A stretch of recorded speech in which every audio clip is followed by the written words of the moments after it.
guys. We are in Unit 9, talking about probability. This is our second lesson. Today, again, we're on page 6, and we're going to be talking about theoretical probability and experimental probability. All right. So, um, bigger words, not really necessarily hard words or the definitions of them, but they do mean kind of two different things. All right. So, when we're talking about theoretical probability, we are kind of simply just talking about what should happen in an experiment. Okay. So yesterday we talked about experiments and we talked about how that's sort of just a procedure or sort of a situation that we're having, right? Like rolling a dice or flipping a coin, right? So theoretical probability is simply what should happen in an experiment if there wasn't random chance, right? Or we know in real life, we're not always going to roll a different number if we roll a dice, right? I might roll three threes in a row. I might not roll like a 1, 2, 3, 4, 5, 6, right? So that brings us to experimental probability. And this is going to be what actually happens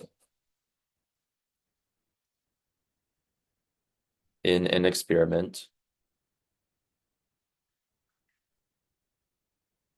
of many trials. Okay. So yesterday, you guys, for simple probability, what we were talking about was pretty much just if I roll my dice once, what is the probability of rolling a one, right? Yes, you may. So, you guys, yesterday, again, with theoretical probability, we were talking about if I roll my dice once, what's the probability of landing on a 5, right? We know that there's 1 5 out of 6 options. So we'd have a 1/6 ratio, right, for our theoretical. So experimental is a little bit different because we have many trials going on. All right. So let's take a look here at the game rock, paper, scissors, and think about what these two differences are, right? When we're talking about theoretical probability and experimental. Okay. So let's start by doing theoretical here. All right. So it says complete the table below showing who would win the game under the different combinations. Okay. So let's just kind of work through this together. You guys, if both players do rock, who wins? It's a tie, right? So for that, we're just going to put a line. Okay. Let's just go down all of the ones that are the same. So paper and paper, that's going to be a tie.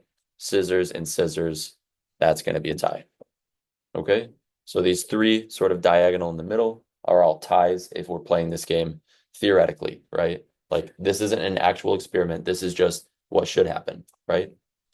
If we kind of keep going here, if player A throws paper and player B throws rock, who's going to win?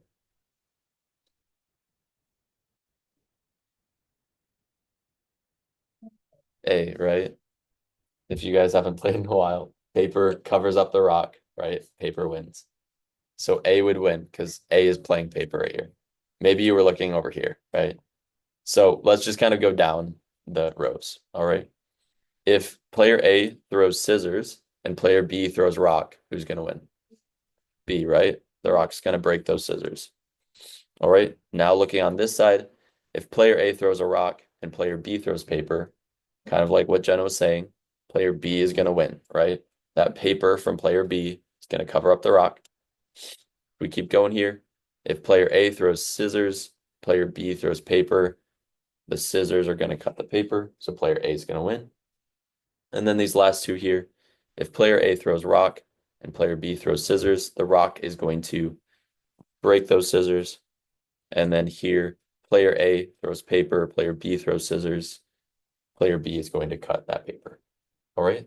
So this is the theoretical probability, right? This is what we would expect should happen if we were to play rock, paper, scissors, right?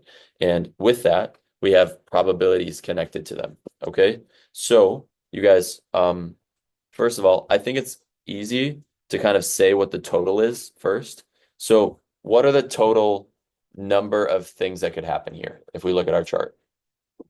Count up all the ties, all the A wins, and all the B wins. How many total do we have here in this chart? 9, right? So our total's 9. What's the probability of player A winning? How many times? Yeah. So player A, we see wins 3 times, right? 1, 2, 3, and we're not counting ties. All right. So we can simplify this to 1/3, right? And if we change that to a percent, if you guys put it in your calculator, get a decimal, and then move that decimal point a couple times, you'll get 33%, right? Let's move on here again.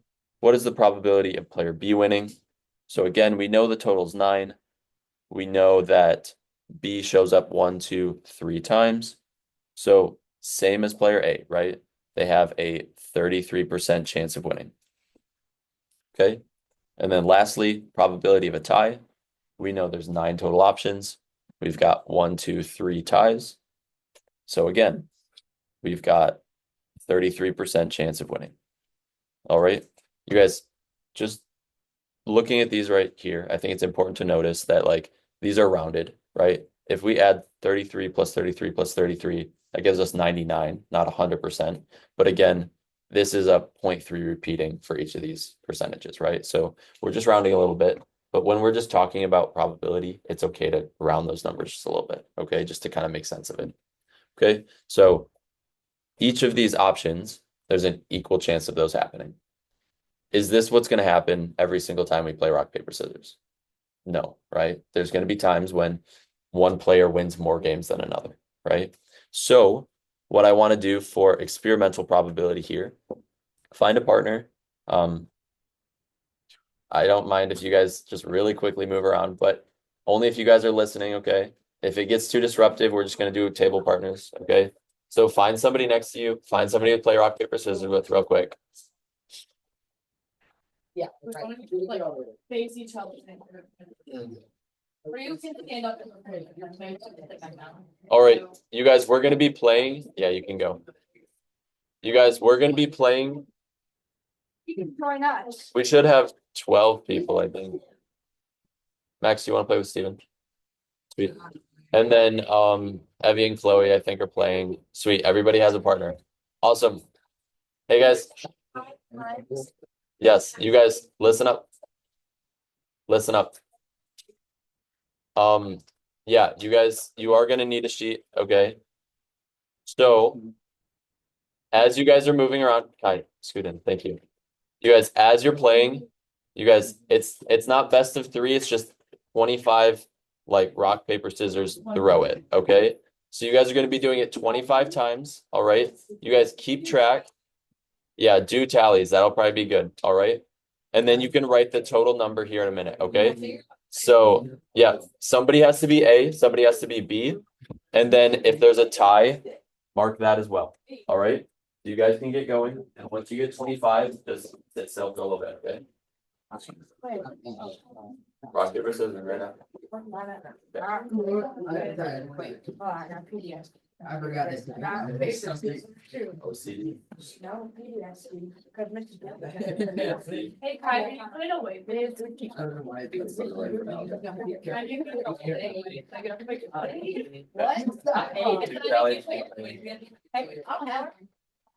Other day. Don't do that.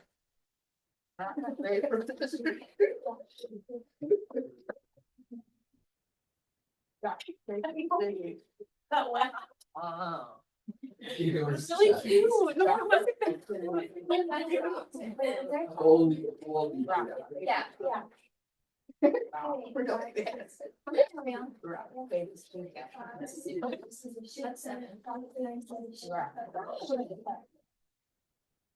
you guys probably didn't be fun, right?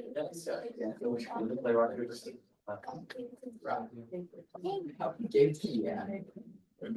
Yeah, make sure you guys kind of keep track of how many games you're at, okay?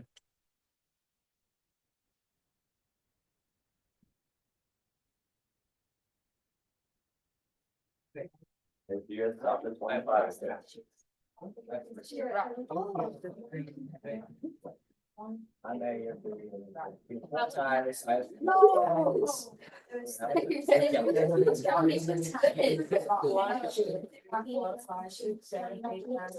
all right, guys, you're probably closing in.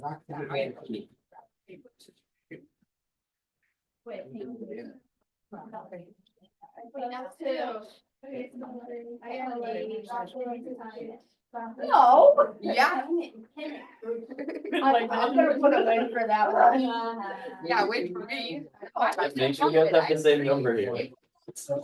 Okay. You guys have different numbers. What's going on here? Oh, yeah, you have to add me one. Wins, as long as you guys have the same number. Yeah, Oh, actually, yeah, that's, I, it's like put a tie in there. Okay. So this should. And then I gave it much. Why'd you get That's the same number. Yeah. Just be honest about it. There you go. It's hard to remember the stop because we usually just keep going. But when there's a tie. You won and there's. But usually when you do a tie, you just go right back to it and take it right.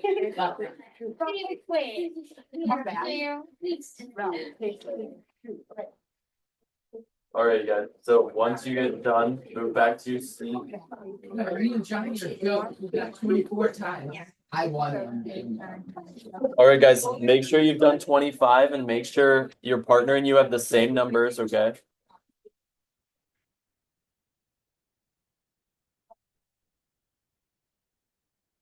I won. I won. I won the game. What does that even happen? Because I'm a goat and I won. No, how do you have 24 times? Oh no. You won 20. No, I won one game. You won. He lost. I won 0. You guys had wait, that many ties? What? That's crazy. All right, guys. I forgot to pause the video, so whoever watches this is just gonna hear this for a few minutes, which is great. But you guys, we're gonna jump back into this. So you guys, I'm gonna use sort of my own sample numbers here, but just kind of follow along with the procedure using your own numbers. All right. So you guys each played 25 trials of rock, paper, scissors with a partner. All right. So you guys should have different numbers here. You guys write them out as actual numbers. I know you were tallying just to kind of keep it faster, but count them up and kind of write them down. All right. So for this example, I'm going to say that player A won 5 times, player B won 20 times. And just for an example here, there were no ties. All right. So you guys are going to have your own numbers in there. All right. Just kind of follow along with me. Right. So if we look at number 4 here, it says, what percent of the trials did partner A win? Right. So just like before, you guys, we're going to put our total on the bottom. Everyone should have 25 on the bottom, right? Because you guys all played 25 games, right? And on the top, you're going to put whatever number of wins player A had. Okay, so in my case, I had 5. I'm going to simplify that and say 1/5. And as a percentage, 20%. Okay, so all of you guys should have different percentages. I'm just curious though, who thinks they had the highest partner A percentage? What are some of the percentages that you guys have out there? 20, okay. But we have the lowest. 36%. No, you didn't. That's for A. You didn't get 20. All right. Oh, Okay, let's take a look at B and see maybe if player B won a little bit more, okay? So in this case here, I have 25 total, and in my sample experiment, I had 20 player B wins. So we can simplify that to 4/5, which is 80%. Okay? 6%. You think so? I mean, percentages say something else here, though. All right, guys. So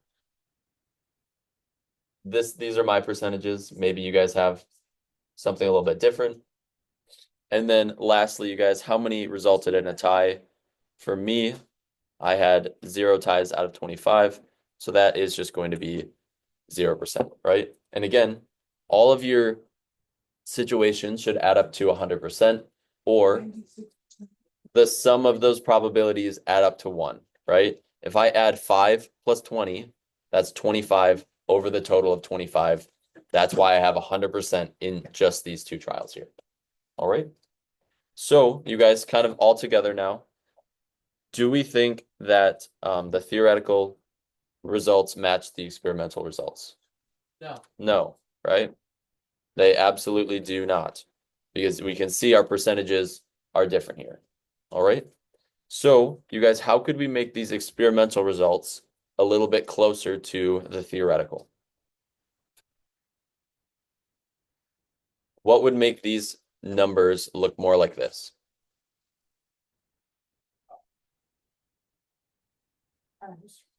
You know, yeah, I'd be happy to tell you. You guys, if you play more games, it's going to even out that percentage a little bit, okay? So if you play more games, because again, 25 trials isn't that much, right? I know it seems like a lot. You guys played 25 games with rock, paper, scissors here. But if we change that to like 500, then it would even out a little bit more, right? But we don't have time in class. Or just no, on your free time, you can absolutely do 500 and let me know what the percentages are, okay? All right. You guys, we're gonna flip the page here. Okay. So page 7 here, we are going to look at some of these different theoretical versus experimental probabilities. Okay. No, we do not get to. No. All right.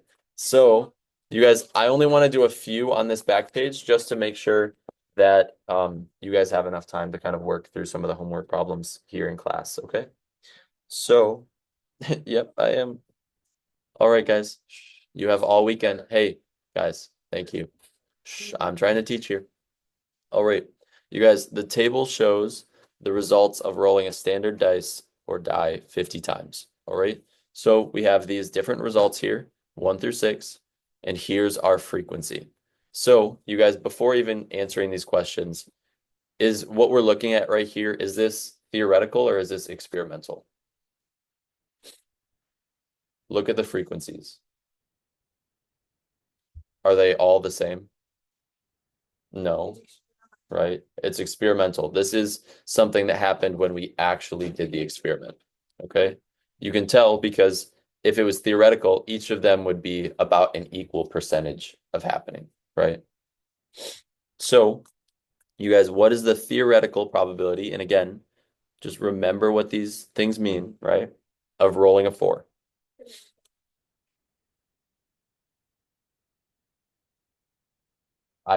Yes, we can talk about it after the lesson, okay?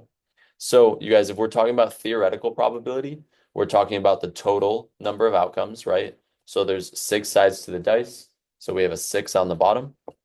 And then the theoretical probability, what is the chance, or if we think about it like yesterday, what is the probability of rolling a 4? 1 out of 4.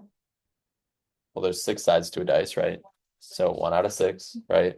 If you guys plug that into your calculator, you should get 0.1667 or 16.67%. All right. And then what is the experimental probability of rolling a 4? And then let's compare this to the theoretical, right? So this is kind of nice. You guys, it tells us that the experiment was 50 times total. So we don't need to go out counting all these numbers. You can if you want to double check, right? But in some cases, they'll just tell you how many times they did it. Okay. So 50 times. And what was the frequency of rolling a 4? What do we see over here? It was 5, right? We see that it happened 5 times. So let's simplify this. We've got 1 over 10. If you look right here, see the frequency?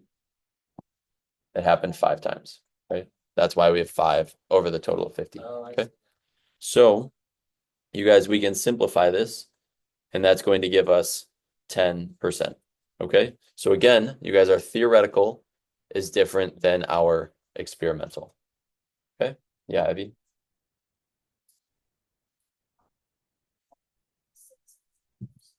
Yeah. So in theoretical, we're talking about all of the different options we have, right? There are 1, 2, 3, 4, 5, 6 options on a dice, right? So this is the total if we were to roll it one time. Okay. So if we were to roll the dice one time, our 6 options are the 6 different sides of the dice, right? If we are doing multiple experiments, if we're rolling it 50 times, right? You have those 6 options, but you also have the total number of times you've rolled it is 50. Okay, so experimental is the number of times you've done the experiment, and theoretical is the number of outcomes that you have in total. Does that make sense? So they're both a total number. One is total number of experiments, and one is total number of possible outcomes. Okay. So let's bounce down to this problem right here, number 11, and we are going to see that we're going to bring back proportions, right? As we were talking about ratios a few units ago, or actually quite a few units ago, we also talked about proportions, and these are going to come back into play here. All right. So let's take a look at our scenario. We have a table showing the results of tossing a coin 100 times. Okay. So you guys, this is going to be our experiment, right? Because theoretically, we'd expect it to be 50-50, right? We would expect heads to be half the time, tails to be half the time. We can see that these are a little bit different, right? So this is experimental. Okay. So if we look at A right here, it says theoretically, how many heads would you expect to occur in 300 tosses, right? You guys, we can do this one pretty easy. 150, right? Because there's 50% chance. But what I want you guys to see here is when you do problems like this, you guys, what you should do is, first of all, take whatever option they're giving you and show the probability of it, right? So if there's two options total on a coin, getting heads would happen one out of those two times, right? So let's set that equal to a total of 300 coin flips. How many would we expect to get, right? So let's put our X there. So again, we already kind of answered the question. It's an easy one here because we would expect them to happen half the time. So we already know the answer is 150. But what we can do, and you guys, I want you to get back in the habit of this, right? Set up a proportion and cross multiply. Okay. So 1 times 300 is 300. 2 times X is 2X. Okay. You guys, how am I going to undo this multiplication right here? Divide by 2, right? So if I divide both sides by 2, we're going to see exactly what Judah mentioned.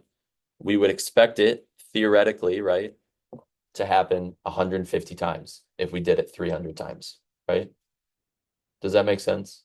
I know that looks a little bit different than what we've done so far today, but I want to make sure that makes sense, okay?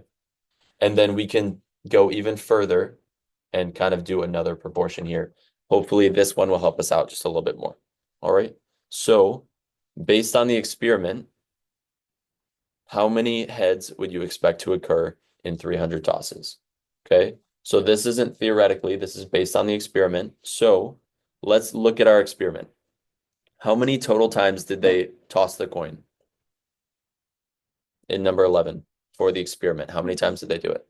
100, right? How many times did they get heads in the experiment? 58 times. Okay. So this is the start of our proportion, right? We're going to set it equal to, let's imagine they did it 300 times, right? How many heads are we going to get? Okay. So again, put your event on the top, heads, right? 58 is what the experiment said, and we're trying to figure out how many we would expect. And on the bottom, we have the total number of flips, right? We know the experiment had 100, and we're asking how many would happen if we did it 300 times. Okay, so let's do a little bit of cross multiplying here. Does anyone know what 300 times 58 is off the top of their head? Or has anyone done it in their calculator yet? Should give you 17,400. And on the other side, we have 100x. Okay, so just like we did before, we're going to divide that coefficient to get our x by itself. And that's going to give us 174 times. Okay, so we can see based on this experiment that we did, that if we were to keep flipping it another 200 times, we would expect heads to be 174. Okay, so that's a way to kind of predict what would realistically happen or what might happen. Okay, so you guys, if you flip the page here, we don't have a ton of time in class, so I'm happy to kind of cut down on some of the homework. Okay, but please make sure you do it. I know you eighth graders have a trip to go on, all right? But you guys will be back Friday afternoon, so you'll have the weekend, right? Okay. And let's see. I want to kind of do this together on the video just for Cole because he's gone. So I want to make sure he knows what he needs to do. All right. So you guys, number one, you guys, is just like yesterday. So I want you guys to do number one. Okay. Um, let's see here. Yeah, I don't know what the number is. I know where it is. I can help you guys out with it. Okay. So number one, number 3 and 4. And then if we look at the back here,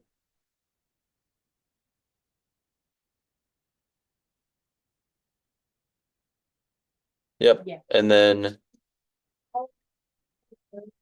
hey guys, you have the weekend. Okay. You guys get back on Friday afternoon. You have the weekend. And 7 through 12. Okay. All right, guys.